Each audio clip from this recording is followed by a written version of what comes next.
இந்த படம் ஒரு அடிச்சிருக்கிற அடி வந்து சாதாரண அடியே கிடையாது. ஏன்னா இந்த படம் ரிலீஸ் ஆன உடனே வந்த விமர்சனங்கள் என்னன்னா, இது வந்து முழுக்க அஜித் ஃபேன்ஸ்க்கான படம், இது ஃபேமிலி ஆடியன்ஸ்லாம் வரவே மாட்டாங்க, இதுல வந்து இருக்கிற பாட்டெல்லாம் தூக்கி போட்டு வச்சுக்கிறாங்க, பழைய சீன்லாம் வச்சிருக்காங்க, கதையே ஒன்றும் இல்லை, ஆதித்ய ரவிச்சந்திரன் ஒன்லைனை வச்சுக்கிட்டு ஒரு முழு படத்தையும் முடிச்சிருக்காரு, என்ன வேணாலும் சொல்லிக்கங்க.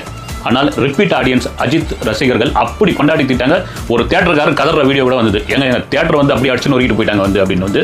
ஏன்னா எல்லா திரையரங்குகளையும் அப்படி ஒரு மாஸ் கொண்டாட்டம் அந்த படத்துக்கு வந்து கிடைச்சிருக்கு நமக்கு வந்து. அதை தாண்டி இன்னும் அந்த படம் வந்து சக்ஸஸ்ஃபுல்லாக ஹவுஸ்ஃபுல்லாக ஓடிட்டு இருக்கிறதுல மாற்றுக்கிறது கிடையாது. அதற்கு காரணம் ஒன்லி ஒன் அஜித் அவர் மட்டும்தான் என்பதில் நமக்கு வந்து எந்தவித தயக்கம் இல்லை.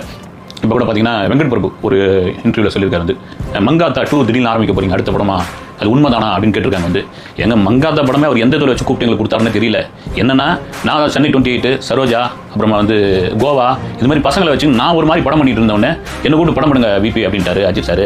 எனக்கு ஒன்றுமே புரியல, நிஜமாக தான் இவர் சொல்கிறாரா இல்லை கிண்டல் பண்ணுறாரா, இவருக்கு என்ன பண்ண முடியும்ட்டு. அப்போ தான் நான் அந்த மங்காத்தா கதையை சொன்ன பிறகு ஓகே நீங்கள் கிளம்புனாரு.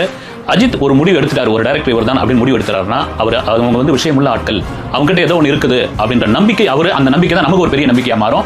மங்காத்தாவுடைய வெற்றிக்கு முழுக்க அவர் தான் காரணம். ஏன்னா ஒரு கட்டத்துக்கு அப்புறம் நான் இப்படியா படம் பண்ணியிருந்தேன்னு வச்சுங்க, சென்னை 28, கோவா, சரோஜா இப்படியா படம் பண்ணியிருந்தா அந்த வருஷத்தில் எனக்கு முத்திரை கொடுத்து அமைச்சிட்டு இருப்பாங்க.